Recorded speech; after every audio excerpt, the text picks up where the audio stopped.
Good evening, everyone.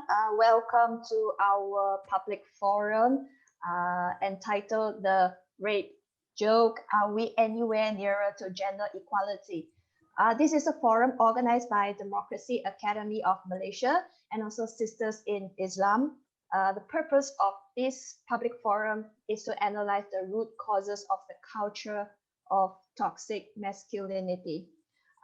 So we are very honored to be able to invite the following speakers to be in this forum. First, we have Rosanna Muhammad Isa, the Executive Director of Sisters in Islam.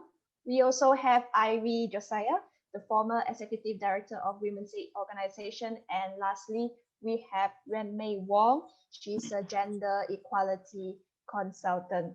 So the speakers will be sharing their ideas and insights of issues and factors that are causing the gaps of gender equality in this country. A little bit of background if you need to know. I think many of you are aware by now that 2 weeks ago, there was a student, her name is Ain Husniza.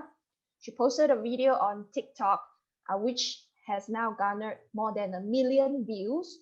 In that video, her teacher in the physical education class was making rape jokes.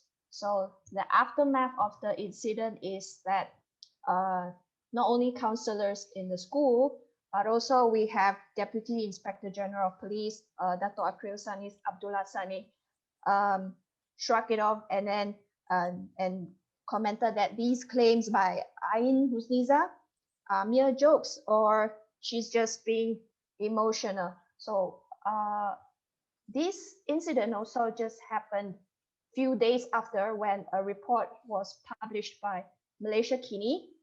The report was talking about period spot checks on female students in schools. So all these incidents have been, again, putting spotlight on the gaps of gender equality in this country. So, well, before I invite the speakers, may I kindly invite our participants. So to be more engaging, please leave your full name and also introduce yourself at the chat room, either on Zoom chat room or also Facebook chat room. Without further ado, I would like to pose the first question to Rosanna to share her insights.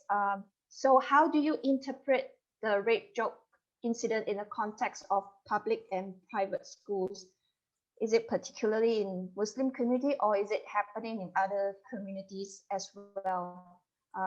Please, we would like to hear from you. Thank you very much, Huyen, and good evening to all the participants. And thank you so much for taking your time off, your precious evening to be with us tonight. Huyen, your question is actually very interesting, but very layered and loaded as well. So I'm going to see whether I can kind of like, you know, dismantle it one by one. I think in the first place, regardless of the type of schools that we go to, that our children go to, definitely, you know, rape jokes of any kind is totally unacceptable. And what I find quite concerning and disturbing, I think, you know, perhaps this is something that's been going on for a very long time. And I think, you know, in our conversations, in our narratives, in social narratives, you know, there's a lot of such jokes that are happening. But I guess, you know, to what extent are we conscious or not in terms of how this actually has an impact on the way that people think about rape, and how people think about violence against women. I also think it's interesting that prior to this, definitely social media is a very important tool and a medium. And Ain Husniza, you know, sharing her experiences with, and she said so herself, she didn't expect it to take off in quite a big way. I think for her, it was just another day in school, and she heard this teacher talking this way and she disagreed with him. She tried to do something about it, and then she decided to share it in social media. But there must be something about this issue that has gotten quite a lot of traction. And I think perhaps one of the things that why it's gotten a lot of traction is that, there's so much undercurrents of and narratives of violence against women that has taken off, in many kinds of and many kinds of ways and many different ways, to the extent that people are uncomfortable about it. People are not comfortable to talk about rape. People are not comfortable to regard, rape as a laughing matter. But we're not quite sure how to raise it, in our group of conversations with friends and family, that we think that this is wrong, or this is uncomfortable, or this is not right. And perhaps we've been brushing it off we've been brushing it under the carpet and not challenging the status quo. But it took one person to say that it's not right, and everybody just resonated with her and felt that what she is saying has so much relevance, and they felt strongly about it too. And that is why you just reported that it's garnered 1 million viewers now. In terms of whether this is happening only within a particular segment of community or socioeconomic group, I don't think so. I think it happens across the board. Because with the conversations that I've been having with some of the social media influencers on the issue of period shaming, for example, Nalisa Amin had shared, I think, that she is receiving. So she's opened up her own platform for young women and girls and students to share with her, what are the experiences of period shaming and other forms of harassments that they've been experiencing in school. And Nalisa said that, she's received almost like 250 different stories from, more than 200 people about the kind of experiences that they've had in school. And this cuts across the board, the experiences come from students who are in boarding schools, who are from religious schools, who are also attending day schools, and also those who attend international schools.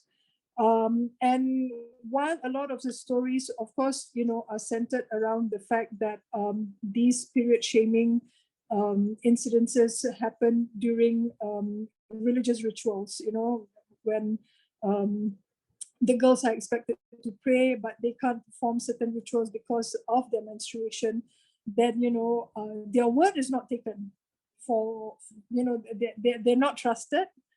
And the teachers or the wardens or the prefects, feel compelled to check them physically and to see whether they are telling the truth or not. And in a way, asking them to do so, or they take it upon themselves to do this checking upon the students, have actually crossed a very, a very private line. You're touching my body. And you're touching my body in a place where no other adults have touched me before. So I think that has definitely resonated with a lot of students. And while yes, I mentioned that it happens, with incidences of checking, whether they are, is there some reason that they cannot perform their religious rituals. I've also had people sharing to say that this also happens in physical education classes. So, for example, if girls are menstruating or they're having their period cramps, and again, they are not able to participate in the physical activity, so there will be checks upon them physically, and there are also incidences where, in boarding schools, a friend of mine had actually relayed her own experiences, like more than 10 years ago in boarding school, where, you know, students, teachers were checking students for some kind of contraband, whether, you know, like they're bringing handphones into schools and so on and so forth. And the teachers are actually, you know, checking them physically, putting their hands onto the students and checking them physically. And even though, you know, it may not be the intention, you know, to what do you call this, feel them up in a certain way that's offensive, and by you know, with a mindset of violation in mind. However, you know, there is a line that has been crossed, and the students feel uncomfortable about it. And some students have actually experienced trauma. I've also got someone who's sharing with us, you know, one of her friends who, you know, until this day, and I mean, you're talking about young women who have left school more than 10 years ago. So they're in their late 20s and early 30s. And until today, you know, those incidences, you know, haven't left them, and they are feeling the trauma physically. And for some reason, you know, they've not been able to share it with anyone. So when this, you know, particular sharing, you know, what happened to Ain, and all the sharing about the period shaming came, I think there was really an avalanche of, you know, people saying, you know, it's just like the Me Too movement. You know, people are saying, yes, this happened to me too. So, you know, you're not alone. And now I know I'm not alone, that I didn't imagine it. I actually went through what I went through. And so I think, you know, we can safely say that, you know, whether in terms of the context, whether is it, you know, only in public schools, and it doesn't happen in private schools, or, you know, is this something that only happens in Muslim community? I don't think we can make that kind of conclusion. I think so far from the stories that have been shared, you know, obviously, you know, it does happen across the board, regardless of, you know, what kind of background and schools that the students come from. So I'll end there for now, and take your questions again later. Thank you very much.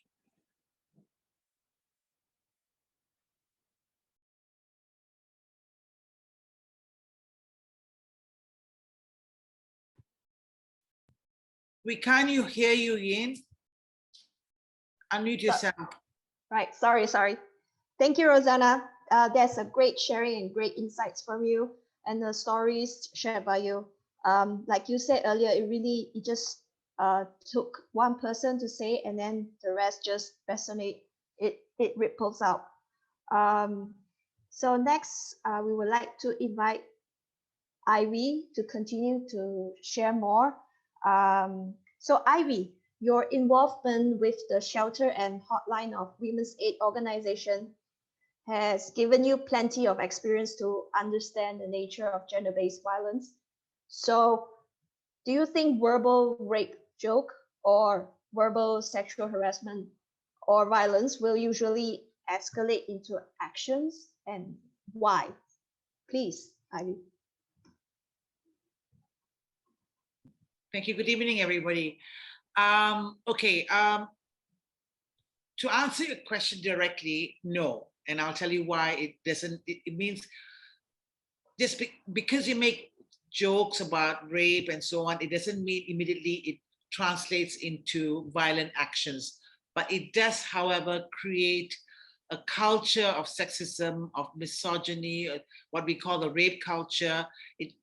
And so our experience in Women's Aid Organization has not only have I learned about why women are being beaten, why women become the victims of violence, not only with domestic violence, but even on rape, but it also gave me an understanding of why is it that the majority of people who are violent towards women are men. In other words, not all men are violent, but the statistics show that the majority of the people who do hit women, who do beat up women, who rape women, who harass women are men. So it gave us a better understanding why there is such a thing as toxic masculinity. But before I go on to talk about toxic masculinity, I find it very interesting that within the last 2 months or so, the few weeks, we all are looking at schools, right? We all are looking at schools, not only because of the rape joke issue, which Ain, of course, has shared, which is very brave of her, and very courageous of her. But also before that, I think there were all these postings in social media about women, young girls being made to prove that they don't have their periods. Their bodily integrity was completely violated. And I'm really glad that we are spotlighting in schools, because really it begins with education. What is happening in the schools? How are young girls and boys being brought up or taught in schools? I remember when at WAO, I used to go and give talks in schools. And very often, I will ask the school children whether they're experiencing discrimination, whether they're experiencing violence. And I remember one young girl telling me that they don't get they do get sexual harassment, they get whistled at, but she said, Miss Ivy, it's the way the men look at you. As I'm walking to school, as I'm going to school, it's the way the men look at me. You just feel uneasy, right? So young girls are already aware that somehow, students are aware, female students are aware that men are looking at you differently. They make you feel, you feel fear, you feel humiliated, but they do realize they are being targeted. So it begs the question of what is happening what's happening in schools. Why is it that even school children are experiencing this kind of this kind of violence? It may not be physical, it may not be actual rape, but stories about how boys in boys and girls schools, the boys are hiding in the bathrooms trying to look at girls through the peephole, looking to see under the skirts of the children. So basically, schoolgirls experience this kind of harassment, this kind of humiliation, not only from fellow students, but sometimes even from the teachers. So when we talk about toxic masculinity, whether it's a batterer or a rapist, there are some common patterns with men who are raised to believe that they are entitled to control the women. So both boys are brought up, our men are brought up to believe that they must be masculine in a very negative way. There's nothing wrong in being masculine, but they have adopted behaviors. The behaviors include you're only a man if you are able to control others. If you're aggressive, you must suppress your emotions. You mustn't show you're emotional. You must not, there is such thing as a bro code. We as men must stand by men. And that's why many boys and many men keep quiet when their colleagues or their friends, their peers, when they say sexist things about women, when they use humiliating language or make terrible jokes, the men keep quiet because the masculinity because men are expected to be quiet and be on the side of men. You mustn't speak up. All that is changing, I know. It is changing, but for a long, long while, and it still continues, that men are silent when they see their friends, other men, behaving badly towards women. What else is masculine? What else is toxic masculinity? Being tough, even seeing that they have the power and women are weak, that they are in charge. And of course, we all know that for a long, long while, all our laws, it's not only the culture, but even our laws looked at men and gave them the right to control women. They had the right to inherit more. They have the right to divorce without, there are a whole bunch of laws. For instance, what else? They could own property. I mean, for a long, long while, men had all the power, and they still do, and they still have more power than women, although slowly, slowly we are trying to change the laws. So what I'm trying to say is that it's not just the culture and the attitude doesn't only come from the culture, but even the laws gave men more rights. One of the things about toxic masculinity is that aside from saying that you are the best, you are on top, you are the head of the household, your word is the last word, do not talk back, that you have somehow more power, they also are taught, to treat sex as a competition. You must try and see that, oh, I'm the best, I am the one who can sleep with a lot of women. So that's why that allegedly, okay, the teacher said, oh, by the way, if you want to rape a girl, you must make sure she's above 16. It's like actually telling the men how to have sex with girls, but as long as they're above 16. So the teacher inadvertently is promoting this idea that it's okay for boys to go out there and to have sex, and that somehow sex is, if you have the more sex that you have with women, the more you have that kind of power over women, the more masculine you are.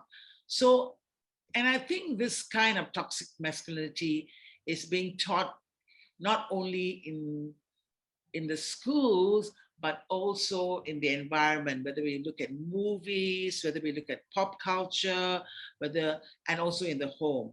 But the school is a great place to start in trying to dismantle this and challenge what is toxic, what is masculinity. So for example, in Australia, they have a course, because they found out in Australia, it became a national conversation. They saw, somebody videoed a group of young boys in a public transport singing a very, very sexist song. How women should be beaten, how women should be raped. I'm not sure what the song is, but someone videoed it, and suddenly it became a national conversation, how this private school, this all-boys school, they were being brought up, and and it was okay for them to talk about women and sing about women in this humiliating way. So they have a syllabus. They now have introduced mutual respect in schools. They actually have a syllabus, right? We often talk about, we talk about how schools must have gender equality, sensitivity, and so on, but we don't unpackage it. We just keep saying, let's have this syllabus, let's have this course. But we really need to be a bit more specific, that schools must have classes, must have sessions about respect, mutual respect, and respect for girls. Not only schools, of course, not only the students, but it also goes back to teacher training. How do teachers view the girls and boys in school? Does a teacher, whether it's female or male, do they inadvertently and unconsciously put down the girls? Are all the leadership positions only encouraged, for the boys? When do teachers, unconsciously say that girls, for example, in a school where when the female students are asked to go into a bathroom and to show proof that you have your period, everybody's observing this. The fact that young girls are treated in such a humiliating way, the teachers are setting a culture. They are creating a culture where girls' bodies are questioned, where girls' bodies are being violated, where somehow with your period, you're weaker just because you're a girl. So all of this contributes to a kind of a sexist, rape culture within the school. So when we say rape jokes, sexist jokes, it doesn't translate immediately to violent actions, but it does create a culture. And eventually some of these men may go away and grow up to be adults, or even young men, who think that the only way they can show that they have power Okay, the only way they can show that they have power in this society is to control women. So my experience in women's aid, after years and years and years of talking with women, gave me a better understanding of how men thought of their wives. Because a woman will tell you that no matter how perfect I was, he wants me to cook this food, I'll cook for him the food. He wants me to not talk to him when he comes back from work, I do that. He wants me to make sure that the children are all in bed when he comes back home, I do that. I do everything. And yet I'm not perfect, because the guy thinks, the husband thinks, whatever it is, I must have control over and I must show control. And rape is also that. It's not suddenly you decide that you have this lust for women. It's really, again, rape is a show of power over. It's not about lust, it's really about power. And that's why groups of men also sometimes gang up on a girl and rape. There's such thing as gang rape too. Again, this toxic masculinity. We are a tribe, we are a group of men who have to show that we have power over women, right? I hear that Boy Scouts and men's sort of organizations, young boys organizations,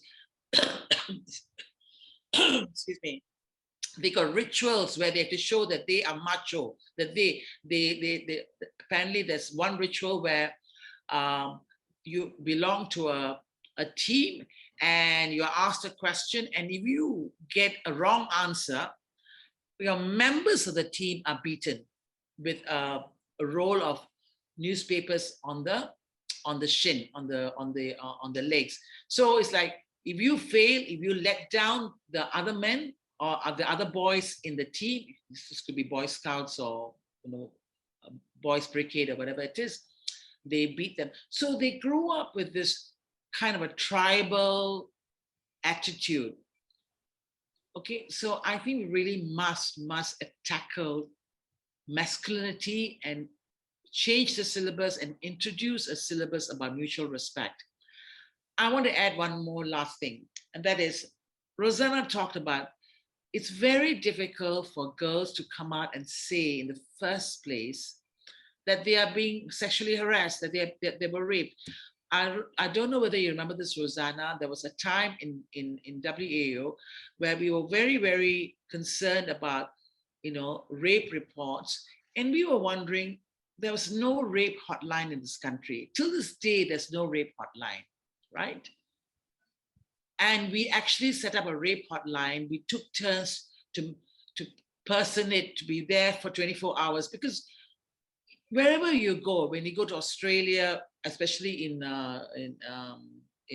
Western countries, but also now in India, there are rape hotlines where people could call at 3 a.m. or 4 a.m., because you've just been raped, you need a place to talk to, you need a place so you can have somebody on the other line saying, okay, you come to the hospital, we'll be with you. There's no immediate help. There's immediate help for women who are battered, but do you realize there's no immediate help from girls who are raped? So when we set up the hotline, we were expecting phone calls. No one called.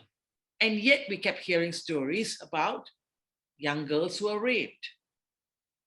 So we really need to also make a huge effort to setting up a rape hotline, because you don't have to wait for the statistics. You just have to set up a hotline. It's like domestic violence, right?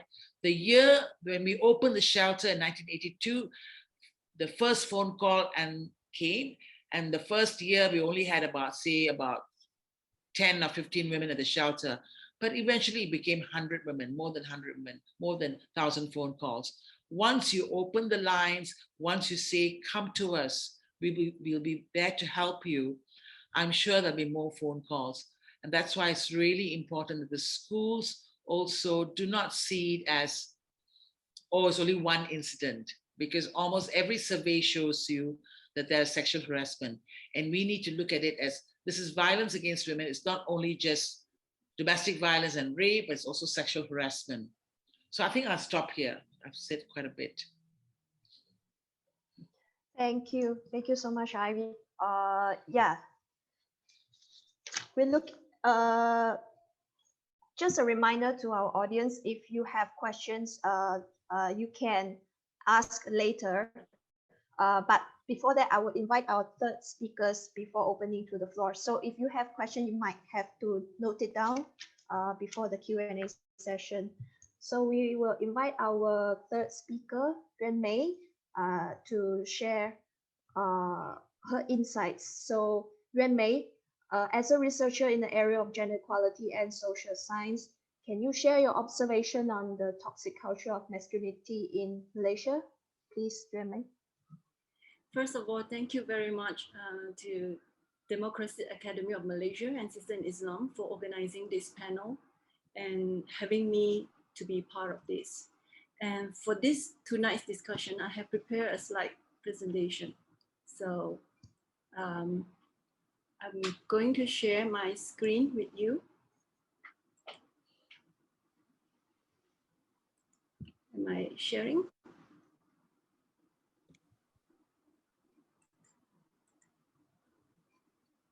Right. So I have crafted the title for my discussion tonight as "The Rape Jokes and Malaysia's Culture of Toxic Masculinity Towards a Substantive Gender Equality." In my discussion, I would like to highlight 4 aspects of the topic. And firstly, let us take a look at the rape jokes and its manifestation of Malaysia's culture of toxic masculinity. So in here, I created a table and look at the actors who can be representing the agency of toxic masculinity. And here I have a question for all of us here. Do you consider them as state or non-state actors? So what is toxic masculinity? We look at this. When the female students talk about laws protecting minors from sexual abuse and harassment, the male physical education teacher said, if you want to rape someone, don't rape those under 18, rape those above 18. Another incident, the school counselor apologized for the physical education teacher's remarks, but normalizing it as a typical teenage boy's behavior and accused female adolescent girls for being sensitive and emotional. Another incident, a rape threat was directed to the female student by her male classmate, who was upset with her public disclosure of the rape jokes in class. Next, the female student was subjected to cyberbullying, body shaming equivalent to verbal sexual abuse on social media, including blaming the female teenager for dressing, for being the target of harassment, and shaming her for not wearing headscarf. Next, some male teachers allegedly leaving vulgar comments about the female teenager in a Facebook group for teachers. Again, so just from one case, we can look at how it manifests all forms of toxic masculinity that just now Ivy Josiah and also Roxana had mentioned. So then the question is, do these actions amount to gender-based discrimination, violence and harassment? Just now we have seen just one case here. Interestingly, almost all the perpetrators are male. Almost all of them are sexualizing the women's body, objectifying women's sexuality, and also normalizing aggression and coercion in sex towards women. So if yes, what recourse is available to victim or survivor to secure protection and support and gender justice? The second question that I'm interested here is, are public schools considered state actor? If yes, what's their responsibility in protecting and providing support to survivors of gender-based discrimination, violence, and harassment? Okay, now let us look at the rape jokes episode as a case to explore gender-based discrimination, violence, and harassment, and the challenges to gender equality. And the survivor in the case has engaged the police for judicial redress. Thus far, what are the police have taken actions? Number one, the police acknowledged 2 reports from the female student trivializing rape in class recently and over an alleged joke made by one of her classmates. Number 2, the Deputy Director General of Police clarified that he was not dismissive of the female student's claim. Number 3, the police announced their investigation into the complaints, taking statements from the witness before referring the matter to Attorney General's chambers.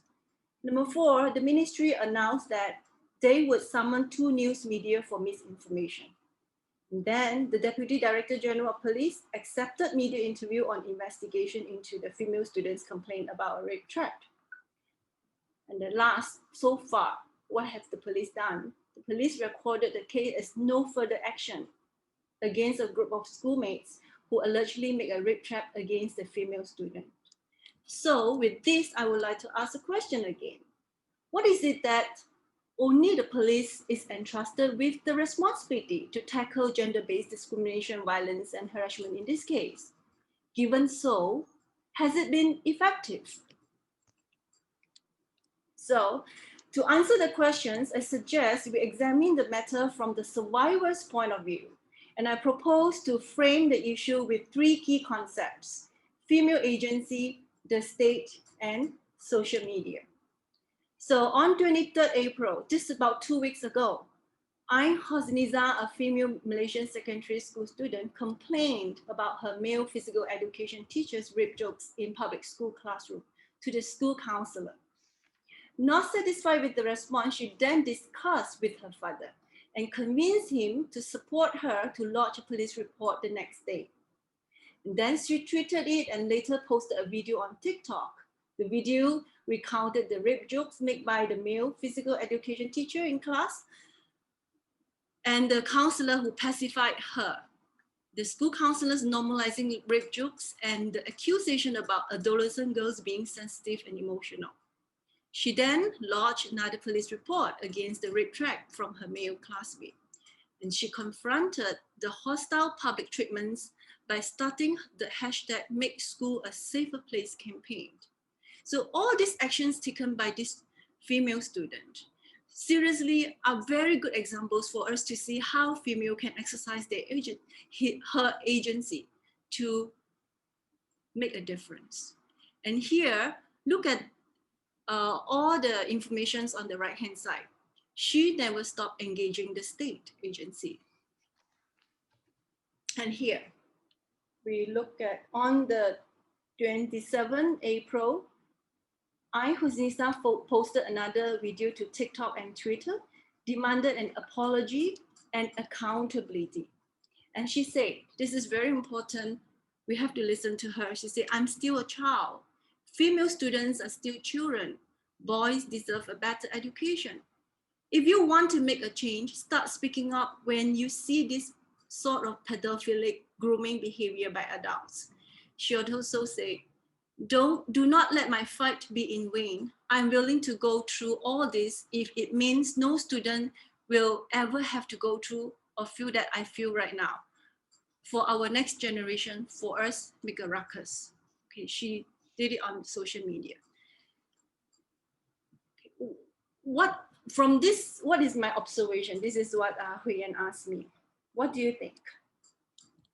My observation is that the social media provides a platform for young people to revert the role of a consumer, become the producers of media messages. When the state failed to provide satisfactory remedies, the citizen could rely on social media to watchdog for good governance. So from a survivor-centric approach, what does the female student want? What does she want? She demonstrated her strong sensitivity to gender injustice, her strong determination to expose gender-based discrimination, violence, and harassment, and her strong desire for her thoughts and points of view to be recognized and her grievances to be addressed. She demands respect and accountability from the people and society. In this case, many have listened and she attracted support. And who are they? They consist of women's rights leaders and the CSOs, including All Women's Action Society Awam. First reached out to her, the former Education Minister, Dr. Masni Malik, the National Council of Women's Organization, the Council of Malaysian Women Politicians, and former Education Minister, and Gender Consultancy, the female parliamentarians of Batu Kawan and Putali Jaya, Kasturi Patun and Maria Chin Abdullah, stand-up comedian Joanne Kampopo, Malaysian celebrities, artists, Education Minister Datuk Razid Zidin, and GERA, the Academic Association, and also individual, Ripika Chang, and the Housing and Local Minister, Datuk Zuraida. So here, it consists of women's rights leaders and the CSOs, former and current ministers, current parliamentarians, artists, and individuals, both ordinary and well-known. So my observations. I want to register two critical observations here. Firstly, feminist solidarity present in Malaysia. Look at these two groups that emerge on social media. The Instagram account, Save the School Malaysia, and the other one is called Harmony Malaysia that occur in Instagram and Facebook. And number two, secondly, not all men embrace toxic masculinity. We can see that within these people who have shown solidarity to Ain, many of them, several of them actually are male. And here, especially Ain's father, Saiful Nizam, and he published what his support for his daughter and said, now she is taking her efforts to change what has been entrenched for so long and had already become rotten at the root in the soul of our society in general. When she voices out, she gets scolded. When she disagrees, she gets insulted and her efforts ridiculed. When there is a difference in opinion, her appearance is derided. At least let's change. Let us make our school a safer environment for students to gain knowledge. So the social media become a place for them to seek for good governance. And here, my response is, if you want to handle the issue about gender-based discriminations, violence and harassment in school, in education, my question is, do we have an adequate legal framework to tackle gender-based discrimination, violence and harassment in the education sector in Malaysia? Do you want me to stop here for you to ask another question? I thought this is the answer to your second question. No, it's fine. It's fine. Are you Yeah, sure? sure. What about Rosanna and Ivy? I will open the Q&A session after you finish sharing. Right. Okay. So let's look at the 4 pillars of gender inequality. For this, I refer to the research on sexism and gender inequality commissioned by the Victoria State Government of Australia to look at the legal and public sector. So here, number 1, gender inequality in leadership and opportunity. Do we have gender equality in leadership and opportunity in the education sector? If you look at who are the head of the school, who are the people in authority in school. Number 2, stereotype, constructions of masculinity and femininity. Are they teaching people to challenge gender stereotype, or are they perpetuating gender stereotypes? Number 3, disrespect towards women. Are they showing their respect to the female students from all that you have shared just now? And number 3, when we see injustice, gender injustice, are they, the school, condoning violence against women? So from these 4 pillars, I have another question is then, what is substantive gender equality? I refer to Saubia Ahmad's article, Gender Equality under Article 8, in which she explains that the central inquiry of substantive gender equality is whether the rule and practice in question contributes to the subordination of the disadvantaged group. And the concept of substantive equality from the feminist legal theory is concerned with 2 factors. equality of opportunity, and equality of outcomes. With that, let us look at our national legal framework. The Federal Constitution of Malaysia do assure equality before the law under Article 8.1. But it have to wait until year 2001. Gender make it into the Federal Constitution and be included as grounds for non-discriminations under Article 8.2. But in the same year, gender was not made as the grounds for non-discriminations under Article 12.1, pertaining to the rights in respect of education. And now, until today, we look at our Education Act 1996, there are not any provisions on gender equality or gender-based discrimination, violence, and harassment in education. And now, so in Malaysia, when you talk about sexual violence, sexual harassment, so most of the time, what law are we referring to? We're referring to Penal Code 1936. This Penal Code was established during British colonial time. Okay, and under here, there are two sections. Section 375A defines rape as a man has sexual intercourse with a woman under circumstances as defined by this act. And section 509 defines harassment. And usually when a sexual harassment is reported, the police will look at other sections such as section 351, section 354, section 377D, section 503, or section 509 to handle the case. Well, other than the penal code, when we talk about children and we talk about adolescent girls, there is one piece of legislation that is very important, is Child Act 2001. And this Child Act 2001 serves to consolidate Juvenile Courts Act 1947, the Women and Girls Protection Act 1973, and the Child Protection Act 1991. And here, under this act, what is a child? What constitutes a child? Who is a child? A child means a person under the age of 18 years. But this Child Act, something very relevant for our discussion today, is it recognizes every child is entitled to protection and assistance in all circumstances without discriminations on the ground of race, color, sex, language, religion, social origin, emotional disabilities, and other status. And here particularly part 5 specifies section 17.1.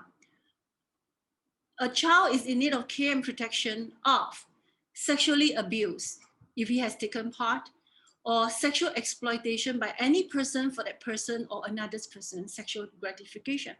So indeed, the Child Act can be used in this case to look at sexual harassment against adolescent girl in school. Other than this piece of legislation, there are other pieces of legislations define who is a child. If we look at in the world of employment, there are 4 pieces of legislations: Labor Ordinance Sabah 1950, Labor Ordinance Sarawak 1952, Employment Act 1955, Children and Young Persons Act 1966. In the world of work, when you are below 15 years of age, you are considered a child. But between 16 and 17, you're considered a young person. And you will be considered an adult woman if you reach the age of 18. So this is in the world. So if it is in the world when Ain is working, why would be considered a young person? And among these 4 pieces of legislations, only one piece of legislation in the world, which is Employment Act 1955, only applicable to Peninsular Malaysia, has a clause on sexual harassment. However, this legislative redress only provide a survivor the right to terminate her employment or his employment if sexual harassment is established. And the employer failed to conduct a domestic inquiry will be fined for 10,000 ringgit. And now, As Malaysia is a member state of the United Nations, when we talk about legal framework, we don't only look at national legal framework, we also look at the international instruments that we can use to protect adolescent girls from gender-based discrimination, violence, and harassment. And here I'm only selectively taken out a few of them, and these are the international conventions that Malaysia has ratified. Very relevant for our discussion here is CEDAW, Convention on the Elimination of All Forms of Discrimination that we has ratified in 1995, Convention on the Rights of the Child, 1995, United Nations on the Rights of Indigenous Peoples, 2007, and Convention on the Rights of Persons with Disability, 2010. Interestingly, all these conventions have a clause on non-discrimination and have clause related to sexual exploitation, such as CEDAW Article 1 define what is discrimination against women. And this is how I get to know Ivy Josiah and Roxana. And Ivy Josiah was preparing for the CEDAW Shadow Report, because the UN reviews such commitments and performance of every 4 years through the government submission of its periodic report to the CEDAW committee. And this is very important. Is in year 2010, the discrimination of women are not only confined to the factor of gender or sex, but we have to look at, the term is intersectionality of oppression, of subordination, which is the fact on the ground of race, ethnicity, religion, health status, age, class, caste, and sexual orientation and gender identity. And another one that is very related to us is we have to look at the CEDAW recommendations. In year 2013, actually the gender recommendation already stated very clearly for Malaysia, and this was voiced out by a few countries, that implement a gender perspective in education at all levels, including teacher training. But this year is 2021. What happened to the state responsibility in response to the recommendation that have been recorded in the CEDAW report? And now, when we look at Child's Convention on the Rights of the Child, definitely Article 28 oblige the state to ensure the schools implement discipline in accordance with the rights and dignity of children. And Article 16, 19, and 36 respectively states that a child has the right to privacy, protection from abuse, violence, and neglect. And now, even the Convention on the Rights of Persons and Disabilities, Article 8b says that undertake to adopt immediate, effective, and appropriate measures to combat stereotypes, prejudices, and harmful practices relating to persons with disabilities, including those based on sex and age, in all areas of life. And now we come to even this always overlooked UN Declaration on the Rights of Indigenous People, Article 44. All the rights and freedoms recognized herein are equally guaranteed to male and female indigenous individuals. Why do I highlight this in international treaties? Because I think Ivy Josiah, your contribution is here. This is the Women's Aid Organization publications, 2019, the status of women's human rights, 24 years of CEDAW in Malaysia. Is recorded. It's reported that women and girls in rural Sarawak, some as young as 10 years old, have suffered sexual violence and exploitation by timber workers, including rape. And in 2010, a fact-finding mission undertook by human rights organization to document the abuse suffered by Penang women. The cases reported all point to systematic patterns of violence. And here, so if you ask me, what is the major problem that confronting us as a nation, confronting us as the citizens of Malaysia and the people of this nation state, and women's rights activists and scholars and researchers, consultants, academics, writers, is the denial of sexual and reproductive health and rights. Denying women's autonomous decision-making and access to services that only women require, and failing to address their specific health and safety, including their reproductive and sexual health needs. So these encompass the few incidences happened recently: period shaming, rape jokes, rape cases of indigenous girls in Sarawak, underage marriages, marital rape. So with that, so I would like to end my presentation here with some recommendations. So I would recommend that an independent review be conducted.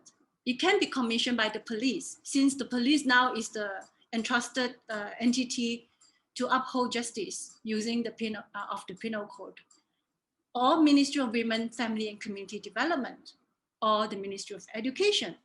Another thing is, of course, Habib Josiah, your work is not has not finished. So all the women rights activists in this country who contribute to the writing the CEDAW reports, engaging the treaty body, the committee, will continue to forward these cases to this international committee. And of course, our Human Rights Commissions of Malaysia, SUHAKAM, can commission thematic reports. And definitely when the UN Special Rapporteur came to Malaysia, please send your report to the person. And here also, with the current international instruments that we have, not enough.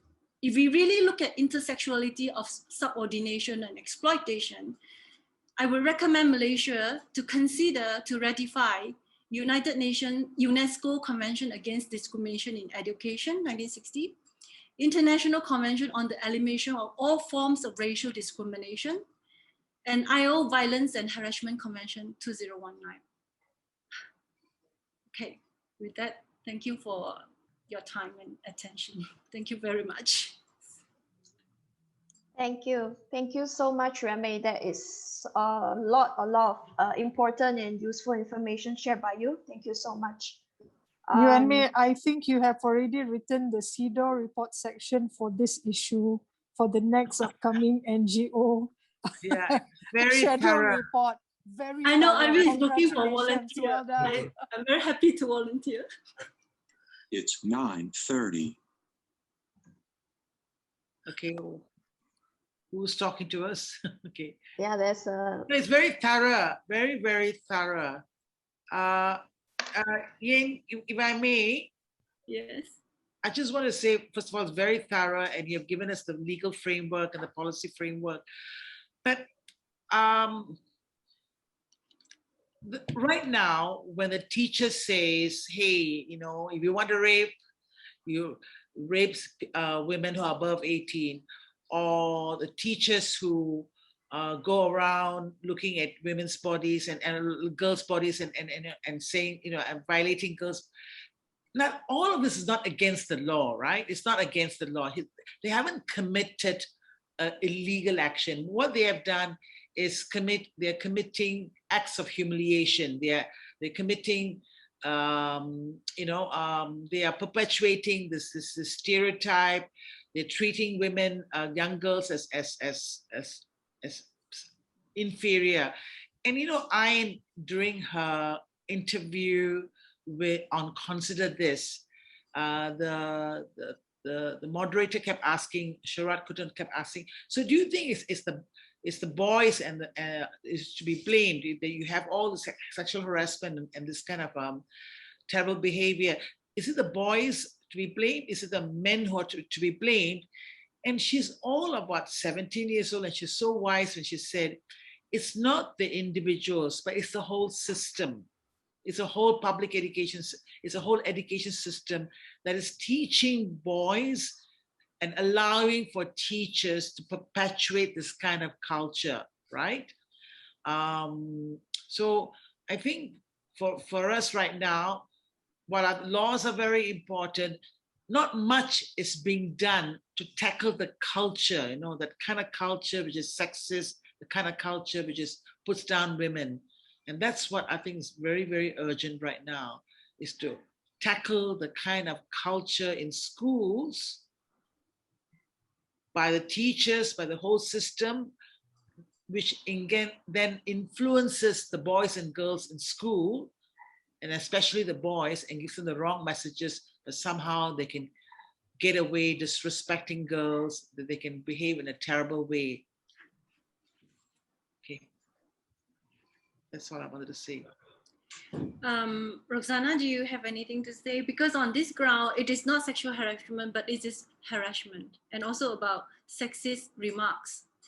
There are laws that can be used to tackle this problem. Because, well, first of all, it's also about our approach to legal system. Do we see the legal system as a system to penalize people's behavior, to criminalize people's behavior? Then we will only look at it as negative. But we also have to look at legal system as a system that promote rights, promote certain behavior.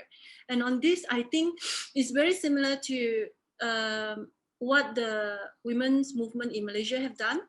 They have successfully put, seriously, Domestic Violence Act into the legal system, successfully put gender into the freedom, the federal constitution. And also Sister Islam is working very hard on reforming the family law. So perhaps there will be another forum that we need to discuss. What are the, I mean, the current framework definitely is insufficient.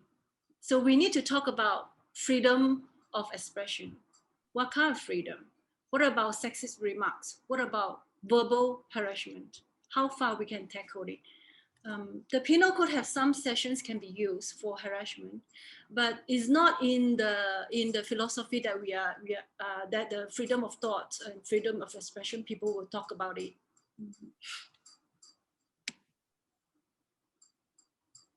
Okay, I think in terms of just adding to the discussion, I think what is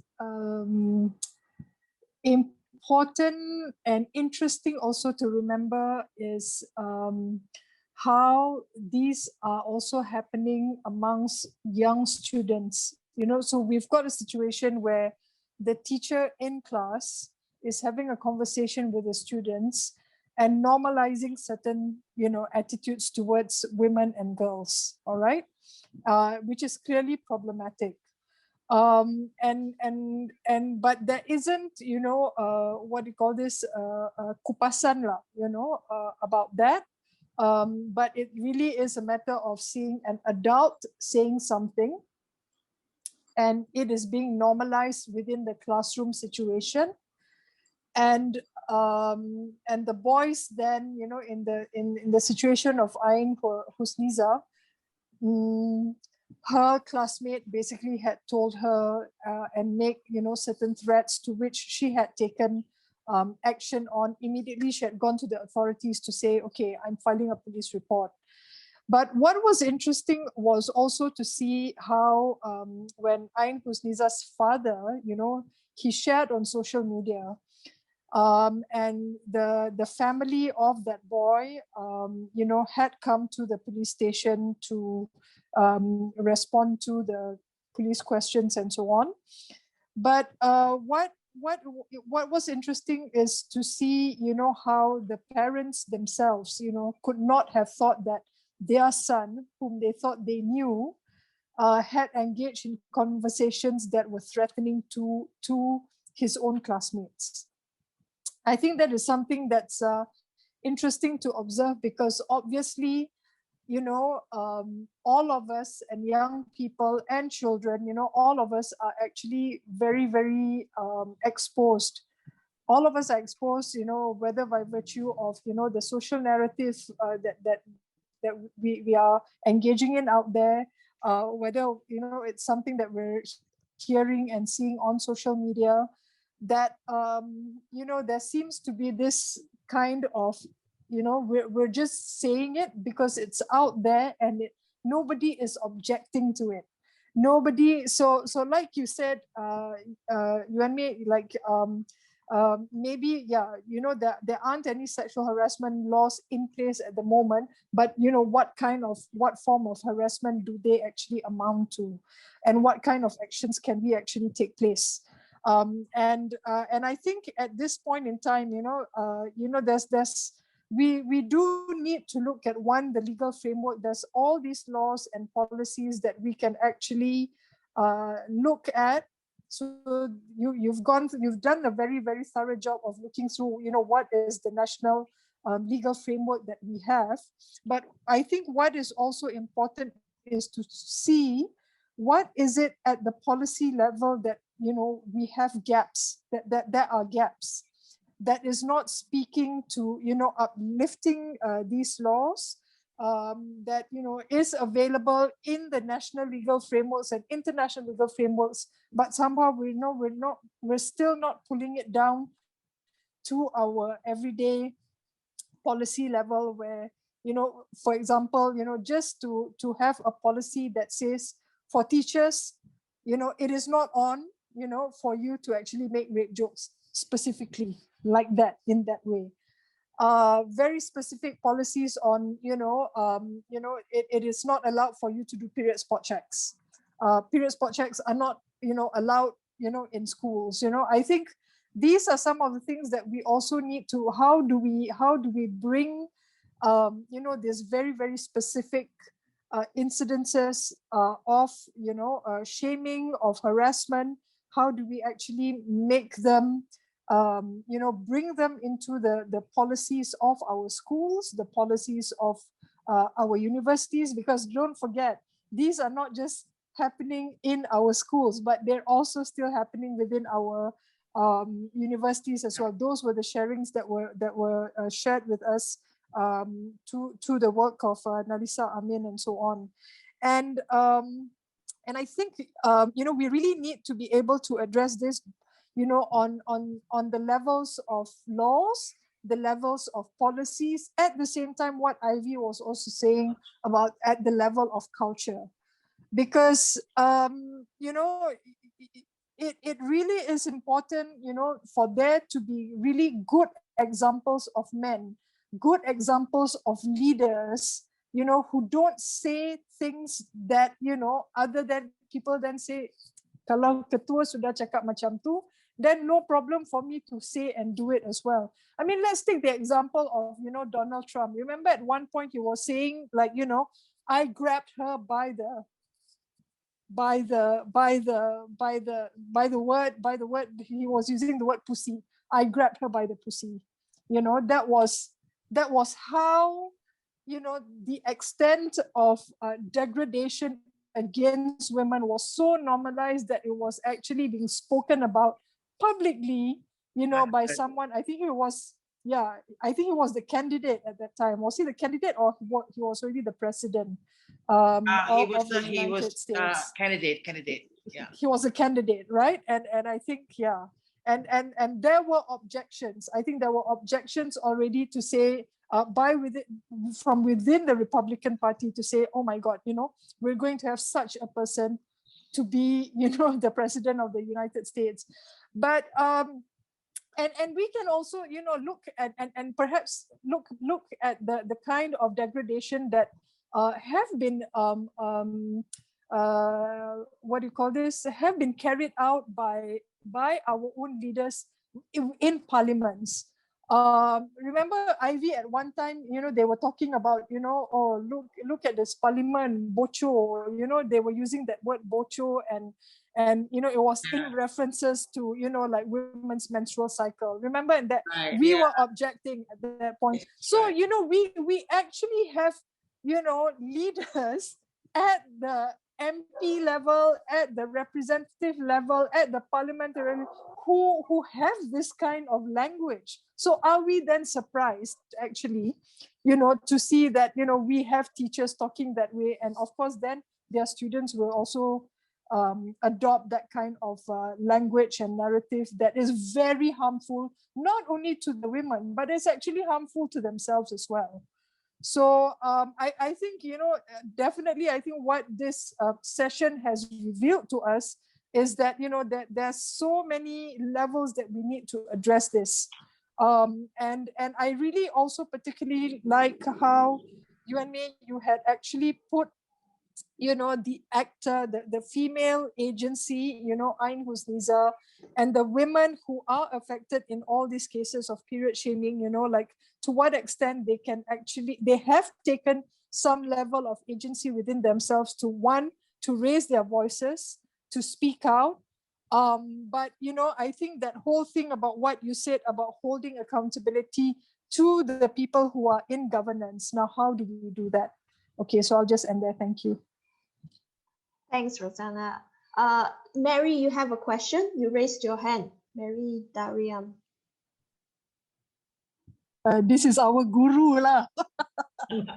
She's our grandmother. It's our mentor, yeah. Yeah, no, I'm very sorry. My full name is Mary Shanti, but I am known more as Shanti, but somehow the computer has picked up from somewhere that my full name, as in my IC, has a Mary, and it has decided to use, what is your first name? You know, the people ask you your first name, and therefore Mary comes out, and then I'm not recognizing, even I don't recognize it. When you said Mary, you had your hands up, I was, I don't know what you're talking about, but sorry, so it took me a second to go realize, oh, that's me. No, I just, it's a very interesting conversation we are having, and you and me, I'm totally fascinated by your presentation in particular. And how thorough it was. And I want to say something about the legal framework that you raised. What we are not talking about is, you did mention substantive equality, and you said about there has to be equality of outcomes, yeah, and that is CEDAW. I want us to say a little bit more about the CEDAW framework. What CEDAW always brings to the discussion is definition of discrimination. We don't have that in Malaysia, the definition of discrimination. And then it will bring me to something that Ivy said is some of these actions are not illegal because the law doesn't say you can't period shame or anything like that. But if you use CEDAW's definition of discrimination, everything that is happening can be challenged under the law. If the CEDAW definition is there in our legal framework, which it is not, and it's not there, because the most important part of that discussion, the definition of discrimination in Article 1 is that anything which denies the exercise of right of a woman is discrimination. So if what right is denied to these young girls when they are treated like this, when there are such statements made about you can rape, if you're over 18, you can be raped.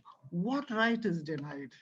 And the right to be secure about yourself, the right to your personal dignity, the right to put you at risk of being raped, and that is a right. And we have to establish these as rights that are being denied by all these actions.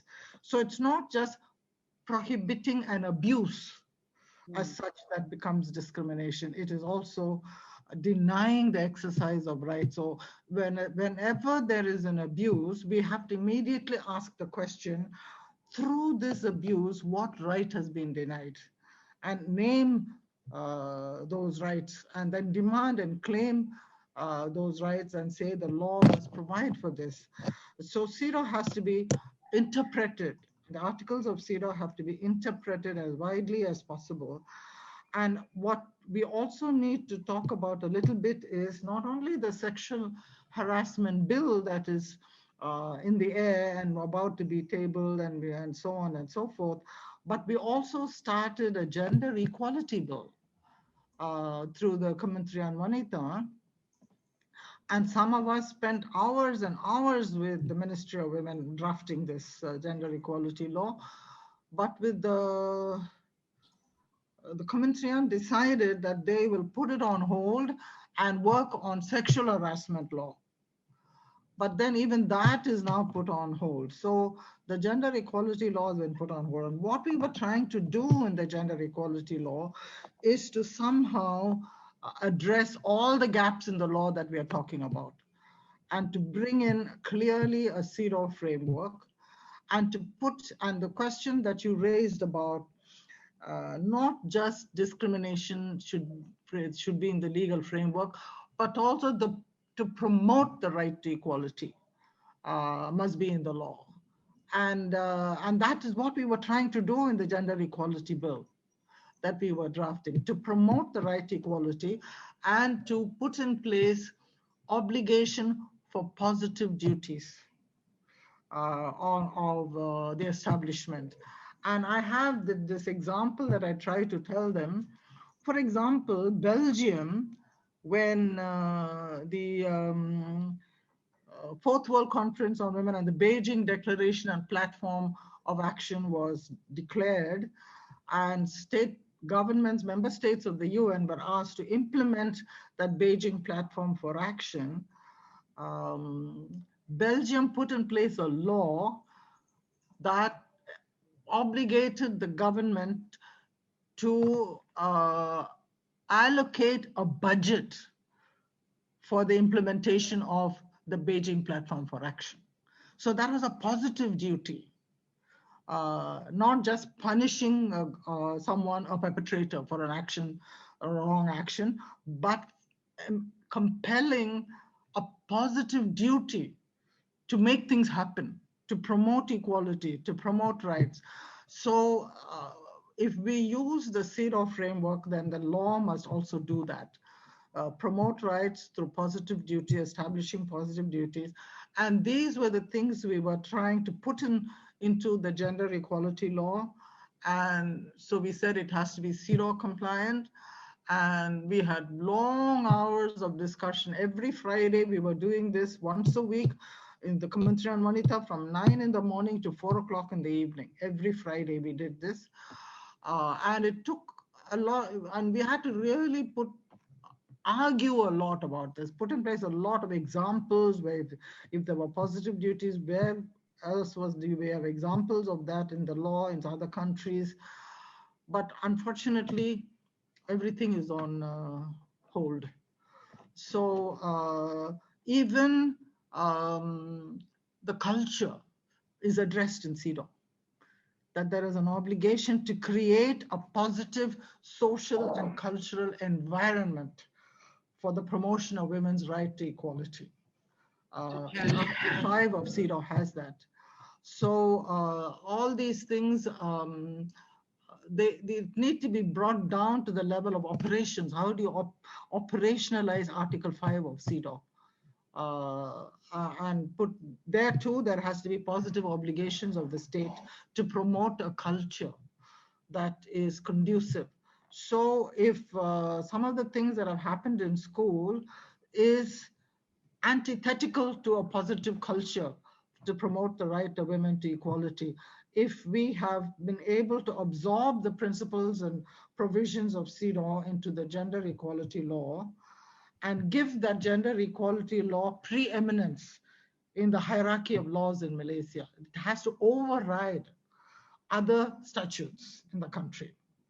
And if we can persuade the Attorney General's office to do that and Parliament to accept that, then all of what we are concerned about would have been taken care of. So this is, I want to bring the CEDAW perspective into the discussion that we are having. Thank you. Thank you, Shanti. There are some questions in the chat. Yes. First is from Yap Hua. Yap Hua was asking that women NGOs are pushing for a sexual harassment bill. Does the bill proposed by CSO prohibits or sanction this kind of rape joke? Yeah, any of you? It does, because if the Sexual Harassment Act is passed, I mean, there is a provision for instance, suggestive comments or jokes, intrusive questions about a person's private life or body, insults or taunts based on sex. So these ideas are incorporated in the definition of sexual harassment, so it would fit in. So I mean, of course, we are looking, when we were coming up with these definitions, I don't think we brought up schools as an example, but we are thinking of more of the workplace, where in the workplace there may be a culture of this kind of so-called, sex jokes, but they're very sexist, they're very humiliating. And quite a number of companies, they didn't wait for the sexual harassment laws. They decided to incorporate a anti-sexual harassment policy in the workplace itself. It used to be a time where people would just pass jokes around and make fun of women's bodies. So yeah, if we were to pass it, if we were to pass it, but at the end of the day, it's not the Attorney General that has to be persuaded, it's the cabinet also should be persuaded. The politicians have to be persuaded, the cabinet have to be persuaded that a law like this is important, whether it's gender equality law or sexual harassment law. But there's a deep resistance because at the end of the day, they do not, I believe that quite a number of people in decision-making positions do not believe that women are equal to men. So they do not want to, so that's why they're surprised when they say, why are you all making a big fuss about this? You know, come on, boys will be boys, right? So that's why we really must support this movement of keeping schools safe. Yeah, so I think I've answered the question, yeah. But right now there is no law that says if you ever make a joke, you can, you can be taken to jail. No. The Noor Fadila case, which the Noor Fadila case, they recognize that you cannot discriminate a woman because she's pregnant, because she was terminated. Her employment contract was terminated by the Ministry of Education when they discovered she was pregnant. It did not give a definition of equality. No.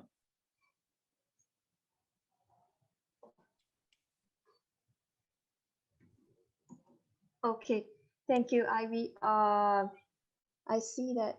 Yapwa, is there any questions on Facebook?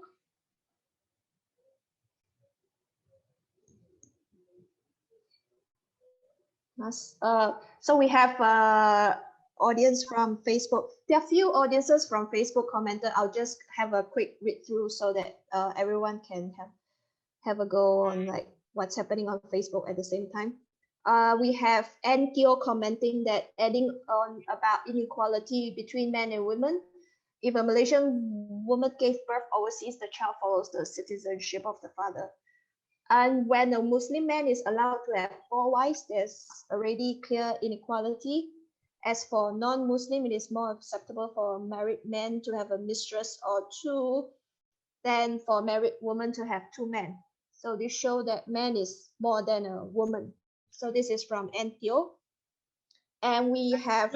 by the way, that's a very good example of how, whether it's 4 wives or mistresses and girlfriends, there's a very good example of toxic masculinity, where men are brought up to believe that they are powerful if they have many women. That, so it's like other men envy other women, other men, because, oh, I've got a mistress, I've got a girlfriend, and so on. So somehow these kinds of behaviors, these kinds of entitlements are praised and lauded. You know what I mean? So this is what we mean by toxic masculinity, right? And indeed, we also have Suzainur from Facebook. Suzaina said that it's sad to see we need police behaviors to ensure that people behave with decency and civility. Yeah, it takes social media to do the policing behavior instead of other stakeholders. And lastly, we have also Suzainer saying that thank you to our panelists, commenters, and organizers for the rousing and illuminating dialogue.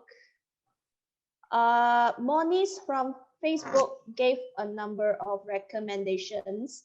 I wouldn't, first, Moniz was saying that first, we must implement sex education in both primary and secondary schools.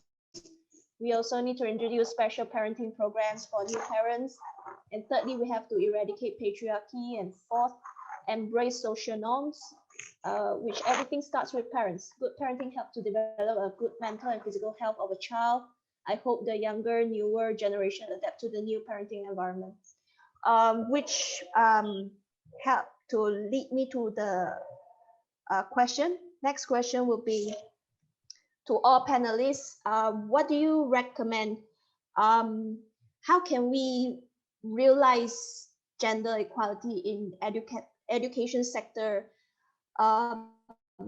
in the society for the time being? Any of you can answer? Maybe I can go first.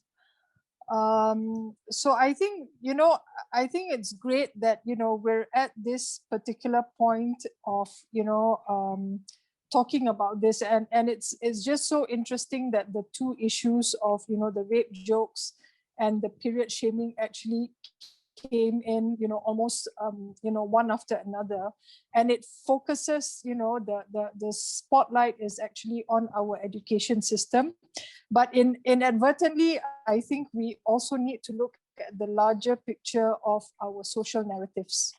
And the challenges are real because, this has become so normalized. Yeah, this has become so normalized. So how do we actually immediately change this norm? Yeah. And I think, where what we definitely need to do is to create immediately, what we can do is to create a new norm. And we need to create this new norm within our narratives and within our social and cultural interactions to say, period spot checks are wrong.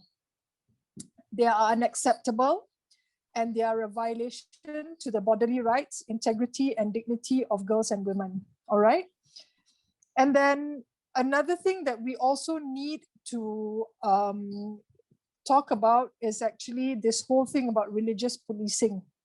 We need to say, the new norm would be to say that religious policing is actually not normal.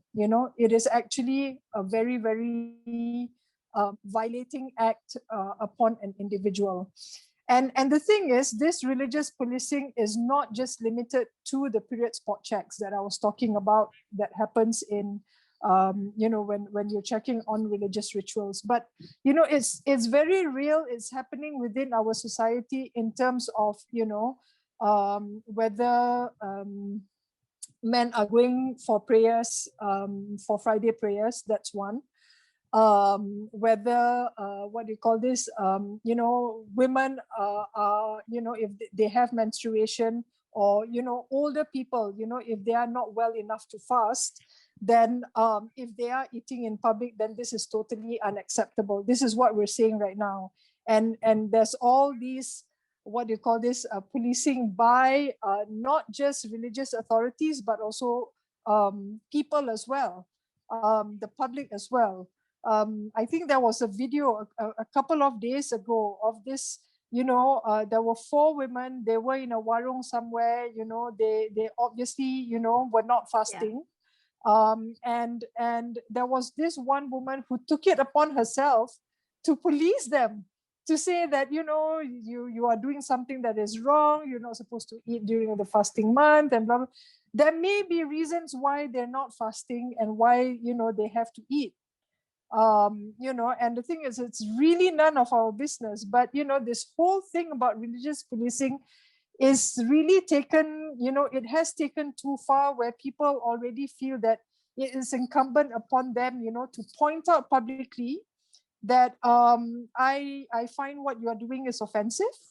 And I have the right to correct you here and now. And not only that, I have a right to videotape you, and I will also put it up, in public, which is a pro and con, I mean, I suppose the positive side of it is that we know that, this has happened. Yeah.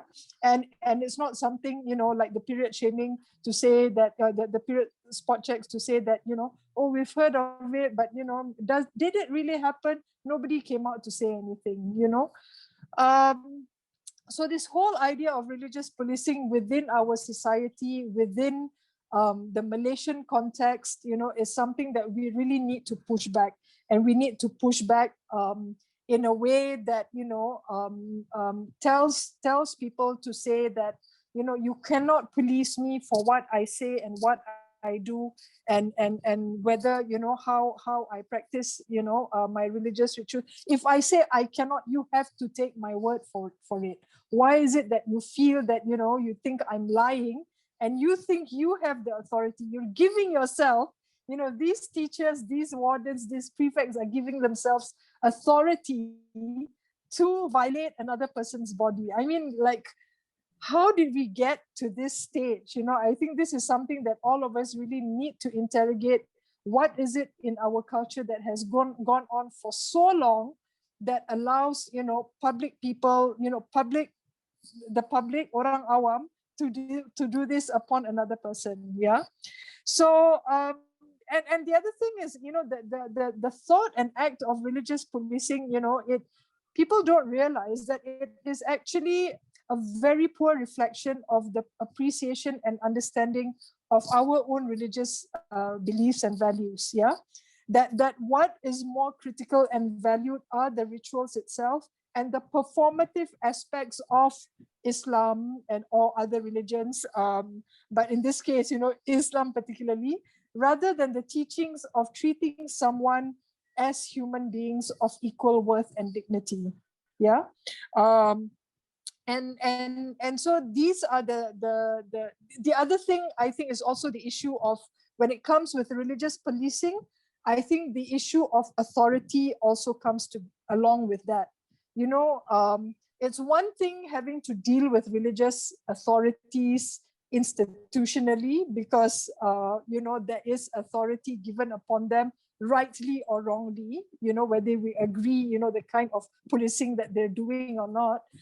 But it's another thing if it's actually happening within our schools, within our workplace, within, public spaces, So these kinds of interrogation of thought, whether these acts are right or wrong, I think, we need to have that new norm to say that actually the three things, at least to say that period spot checks are unacceptable and wrong, rape jokes in class is unacceptable and wrong, and religious policing, at all costs, is unacceptable and wrong as well. So that is the new norm that we need to push for. Thank you.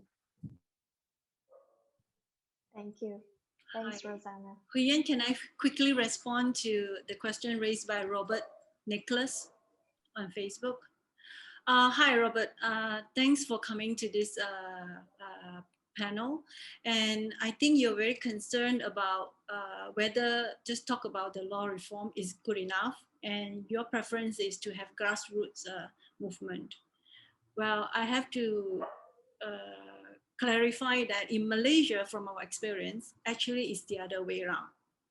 We have grassroots movement first, then only the law has changed by the women movement in this country. But why the strong grassroots movement started with Jack, Sister in Islam, and so many other individual and organizations are not being known is because we don't have an education on gender, an education on women's history. So this is, I really feel very strongly about, we need to teach gender in education sector. In the United States, almost every liberal college, every public college, every humanities school have a course on women's studies. And because of that, they generate a lot of students and young generation knowing the history of women's struggle, knowing the history of their women's rights movements in the country. And we need that. Until today, we only have one public university offer one gender study program in University Malaysia. And only one private university, Monash University, offer a gender program. So the people here, Shandi Darium, represented us in New York, the CEDAW committee. Ivy Josiah worked for so many years running a shelter. And all this is strong history of 30, 40 years in this country, but people are not aware of it. Actually, we have a very strong grassroots movement. It was because after Reformasi, they engaged and come together. Establishment of the women ministry also have a lot of push by these women activists. So, and now why? The question is why people know Ain more than Ivy Josiah. Ivy Josiah definitely is not irrelevant. And, and Shanti Darium is really our grandmother. So I really hope, actually I invited Ain to come here and I contacted Saiful Nizam. I think the younger generation now they're more privileged than us. They have the social media and they have this awareness of gender awareness, not coming from our school, but coming from, reading and public culture. But again, I wish the younger generation who are more privileged, who can acquire that kind of sophisticated language to talk about women's rights, can also come. Please know your women activists, be friend with them, learn from them, and learn what history and the knowledge they have produced in this nation state, so that we can work together. Robert, seriously, this is my response to you. Thank you. Yeah. Can I say something about what Robert is saying? Yeah, thank you for all the affirmative words you said about Shanti and myself and all of us. I mean, of course, very few people actually know what the women's movement have been doing from not only from the 80s, but from the 50s and so on. But I wanted to say, I understand where he's coming from. I'm also at a time when I'm looking back at the work I've done for almost 30 years. And I think more work can be done to create a bigger movement outside the outside the Klang Valley. I know when the Domestic Violence Act was passed, we went all around the country. There was a lot of people and a lot of Malaysians, whether from East Malaysia or West Malaysia, they were all supportive. But I really think that we need to keep educating people outside of the Klang Valley. And I'm hoping that this particular issue of period shaming and the fact that a teacher can say things like, you can rape so-and-so after, you can rape girls once you're above 18, or even young boys threatening a fellow student of rape. And we know this threat to rape comes not only to young girls, even sisters in Islam, leaders, if they say something, immediately they threaten rape. A lot of women activists are threatened of rape. So this kind of, I hope that's going to be an outrage. We need to create a momentum and an outrage about this. I think one of the problems that we have in our country is, I'm sure parents and all were really, really angry and really not very happy when the daughter comes back and says, my teacher wanted to know whether I had my period. You know what I mean? But we are so used to not questioning authority. So now we've got actually parents and actually young people who are saying, no, you don't do this. So we need to have more voices, not leave it alone with Ain and all those people. All of us, every one of us must go and get 5 people to write letters to the editor, to comment on Twitter, to say, we all want to change. We really must capture this momentum. And I find that the more the people speak up, ordinary people, because they kind of like get used to the fact that, oh yeah, that's Women's Aid, that's Sisters in Islam, that's Awam speaking, right? The usual, that's the academic speaking. But if ordinary Malaysians start speaking up, if Robert Nicholas wrote a letter to the editor, if all these people start speaking up to say, I don't want my child to be put through this kind of humiliation. And one more thing, we mustn't see it as, oh, Muslims should speak up because it's a Muslim issue. As long as we are Malaysians, as long as there's a law and policy that is using Islam to inform the policy and it's affecting me, a person of another faith, we all should speak up. Even if it affects a Muslim sister, I want to speak up because she is my sister. She's a fellow citizen. So we need to get out of this thing to say, oh, we cannot speak up. So I'm really at this stage of my life, I'm trying to create activities that would empower the Rakyat even more. Bersi empower the Rakyat, but we need to do more of that kind of work. And I'm so happy that Ain and all have become these voices that are so brave, that are saying, don't be silent. They're using all the words that we used, but she's only 17 and she's saying, don't be silent. Don't watch and just think that it's okay. She's urging people not to be silent. And I really hope more people will not be silent. And then there will be real change. Because the government is I mean, they will be terrified. Any government is terrified when voters start saying we want change. When it's NGOs only saying it, they go, oh, that's the NGOs. It's okay, you know. Anyway, that's my analysis of the situation. We have to keep up the momentum. Thank you, Ivy. So in other words, gender equality must be a voters issue too. You know what I mean? It has to become a voters issue. Yeah, question your MPs, your candidates all the time. Yeah. All right. So there is any more questions from our Zoom audiences? There's I don't see Yapwa sending in question from Facebook, so I guess it's just yeah. Hi, Dunstan. Yes. Hi. I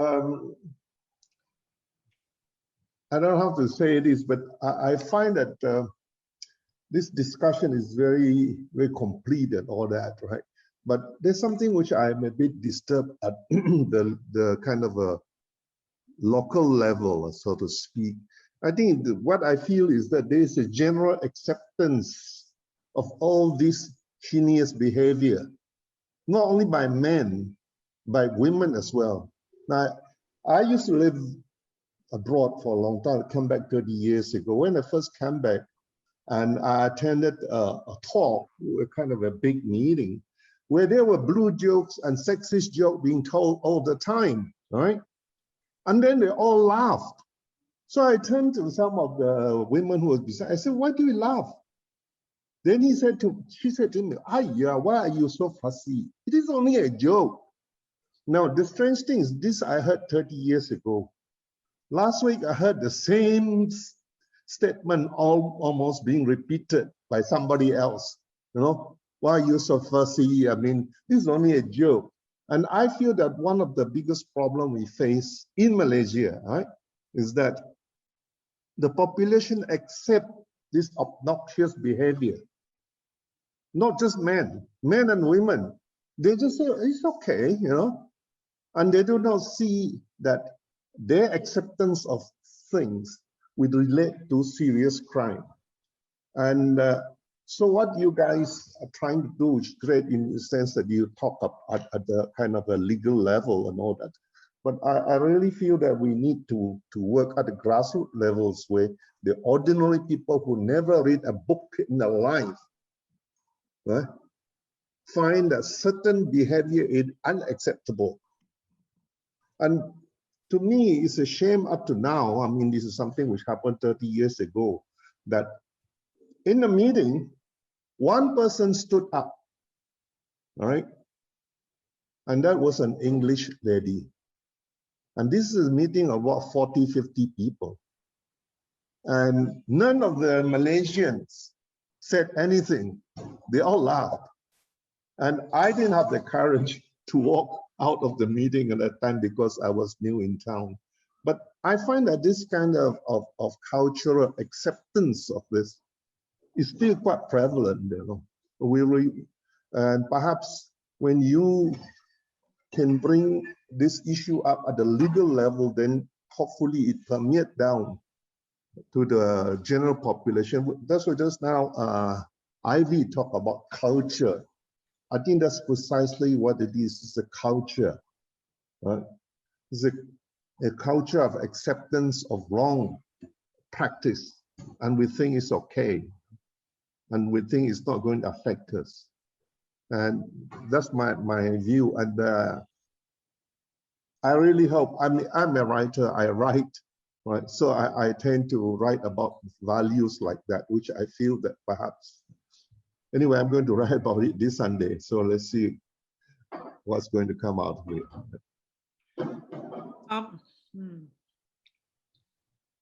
Could I respond to that? Yes, please. Yeah. I know what you're saying, you know, that why is it that women keep quiet? Why is it that Malaysian women keep quiet when there's a sexist joke? I also know of many groups of people where the women will not keep quiet. So you were in an environment where generally the women said, they laughed it off and said, don't take it seriously, this is after all a joke. We must understand that women also are caught in the patriarchy. We are all, that's why I said, it does not only influence men, but also women. So women are also part of the system where they think that we need to be relaxed about this. Men will be men, you know? So I think it'll take a lot more education, a lot more awareness before women too will stand up to it. For too long, sexist jokes have become jokes. They don't realize the impact of sexist jokes. You know what I mean? I mean, it used to be when I started doing this work on domestic violence 40 years ago, 30 years ago, at that time, people were saying, domestic violence is okay lah, a couple of slaps is all right. But today, I don't think any woman would ever say that. So everything takes time. And let's not forget, it's not only a Malaysian women problem, it's also an American woman problem. In America, they elected the most misogynistic, you know, toxic behavior person called Trump, and largely supported by women too. Right? So it is actually a problem all over the world where women too become a victim or become a victim of toxic masculinity.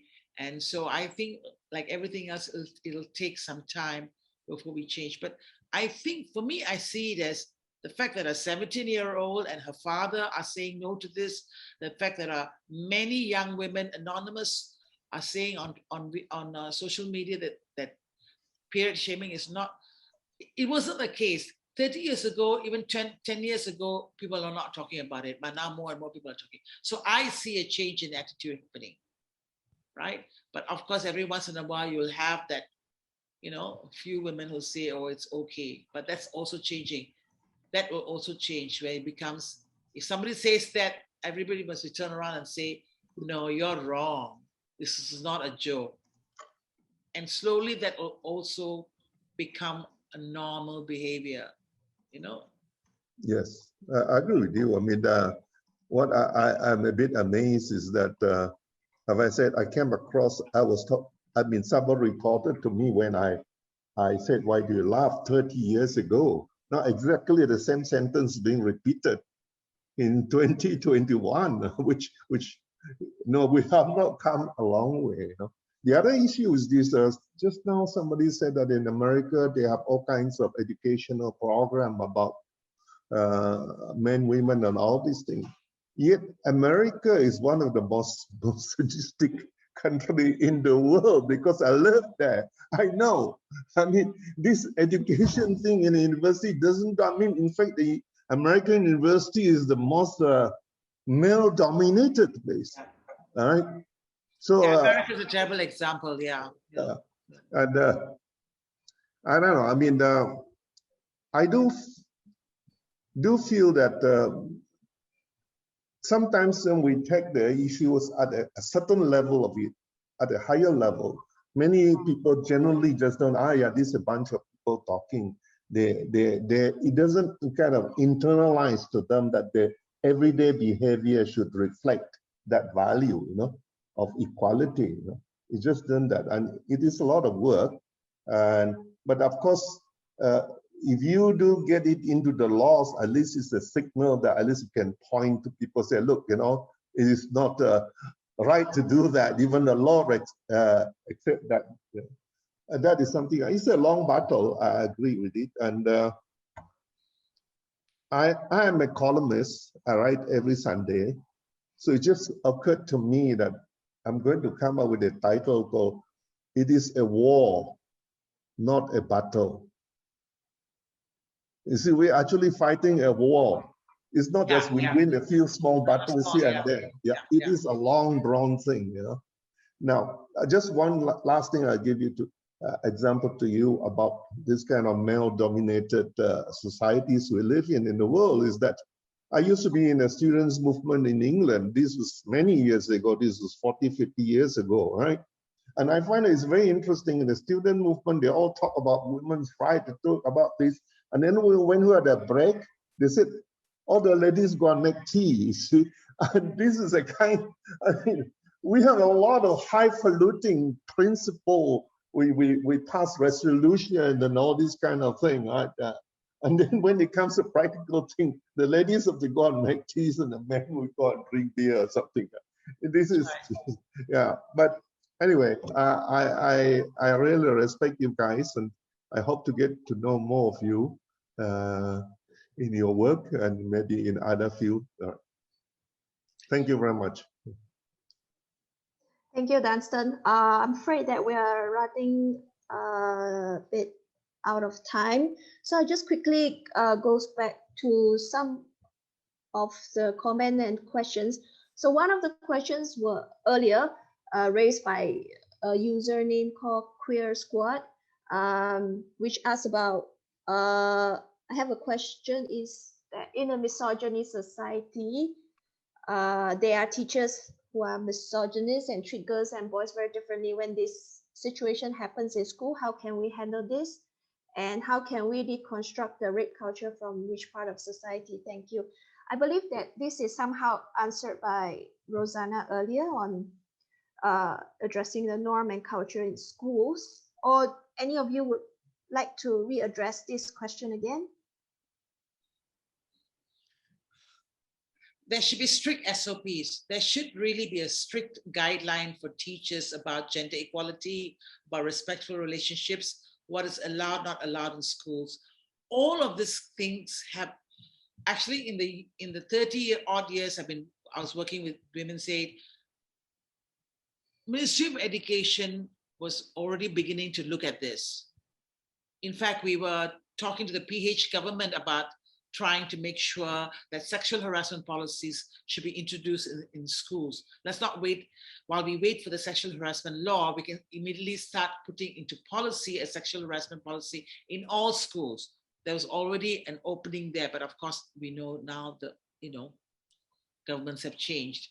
So I think only by having a policy and training will the teachers realize that what they're saying is wrong, that's against the school policy, just like workplace policy, right? So there must be very strict policies and we must keep pushing for it.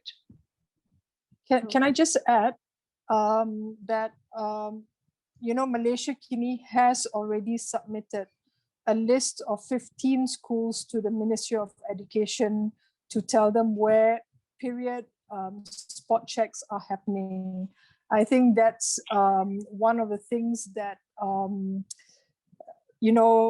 immediately when the Ministry of Education initially responded, they said, tell me where the spot checks happening, and that there aren't any. And now that Malaysia Kini has actually come up with a list, submitted the list that were shared with them by the people who had made these complaints to Malaysia Kini, I think that is something we definitely need to follow up with. And a letter and a statement from the Joint Action Group for Gender Equality has gone out, asking for, that kind of account. Ministry of Education needs to respond to this. I think what is also interesting is that MARA, where the MRSM schools were concerned, the chairperson of MARA immediately had instructed for an investigation to take place. And she had issued out a statement today to say that she will be issuing a statement soon with regards to the investigation has been concluded, and she will be issuing a statement soon.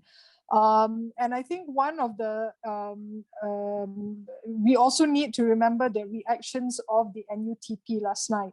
I think with regards to the issue of the National School walkout day, yeah. But I think, what is more of a concern is how the head, Harry Tan, had said, is this a widespread problem? And I think, I think that was the wrong question to ask. I think, given that there are many reports, how widespread it is, while it may be a valid question, but at the same time, I think, the NUTP should take should take this issue seriously and work towards having serious conversations in terms of how do we, what is the role then of the NUTP to make sure that schools are a safer place, not just for the students, but also for the teachers, because Saiful Nizam had also said that, you know, teachers have come up to him to say that they've experienced sexual harassment from the male teachers. So obviously, you know, it's not just the students who are experiencing this harassment, it's also the teachers as well. So within the NUTP, you cannot then, you know, ignore from within your own community that, you know, teachers are actually saying that and there must be a particular reason why they've not raised this to the NUTP. Obviously, they don't feel safe. And asking a question, you know, is it so widespread? That is not a question that is making it safe for people to come up to you to say there is a problem. Yeah, thank you. Thanks. Thank you, Rosanna. I think we got to wrap up this forum. So I suggest that there's one question from Robert Nicholas. So that I suggest that we wrap up this forum. So by responding to Robert Nicholas, and then each speaker would give your last message to the audience. You may choose to respond to a question from Robert or not, or just summarize what you wish to say to the audience. So we invite each of you to wrap up by responding this question and also giving your last message to the audience. We'll start with Rosanna. With regards to the question, I mean, I won't be addressing it specifically. I think it's a valid question with regards to civic education and how it should include gender equality. But I think there is also something deeper within our society that we also need to address. I think we have made very positive strides, but, you know, there is also still the question of whether, you know, do we really regard women as equals in this country? And I think, you know, some of the questions that I think earlier NTO had shown, you know, that there are a lot of, you know, cultural practices, religious practices that still don't regard women as being equal to men. And I think this is the crux of the matter. For as long as we do not regard women being equal to men, then I think that is how, you know, we will keep seeing all these gaps of treatment, of stereotyping, of discrimination happening against women. So thank you. Thank you, Rosanna. Ivy? Well, I don't think Robert Nicholas is asking a question. He's just stating, you know, how civic education is important. Anyway, so my last word on this is I think everybody who's in today's forum must try and keep advocating, talking to people, write the letter to the editor, use the social media platforms to call for a safer school space, safer schools. I think particularly I want to reach out to the men to say that you need to call out other men's bad behavior. It cannot only be women doing it. Men too must call out other people's behavior, because it's because they keep silent, because of this bro code. You know, they even have a phrase called bros before hoes, which is a terrible thing to say, that bros before women. I think men should really speak up and call out on bad behavior. I believe that men can change, women can change. Of course, women can change because all our work all these years was to empower women. But now we need to also look at men and see how we can free them from the toxic masculinity that they are trapped in. And there has to be focus on men's behavior and trying to change their behavior, because I believe that men too can change, and we must move towards that too. Thank you. Thank you, Ivy. Renee? Hi, Robert. Thank you for asking the questions about how religion can be used to create stumbling block for advancing women's rights in this country. I just give you facts about CEDAW. In Southeast Asia, Brunei have reservation, blanket reservation, because of citing Islam, the religion. But our largest country that have the largest population of Muslim, Indonesia accepts CEDAW without any reservation. And It's interestingly, 10:30. is Thailand, Malaysia, Singapore, even though we have majority Muslim populations, but Thailand have a minority populations, but they have some reservations on CEDAW, citing Islam as a reason. So again, now when we look at another thing, it's about polygamy law. Polygamy law, if you look at Muslim countries, Tunisia is a country that have a monogamy marriage law. Polygamy is totally not legislated as legal. So when we try to understand Muslims and Islam, and if we are not from that faith tradition, we really need to read more and know more about them. Indeed, they are not a homogeneous group of people. They are diverse interpretation, practice, and laws of Islam. And we need to learn. Thank you. Thank you. Thank you, Remy. So with that, we are wrapping up this public forum. This webinar will be made available on our YouTube, and also is available on the Facebook page of Democracy Academy of Malaysia. The link has been shared by Yatwa on the chat group.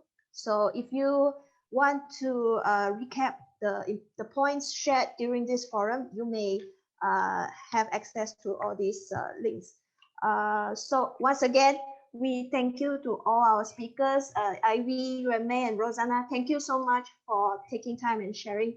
And also, thank you everyone for joining this public forum. We wish everyone good night and hope to see you again soon sometime. Okay, good night. Thank everyone. you. Thank you very much. Good night. Thank you, Hui Yan.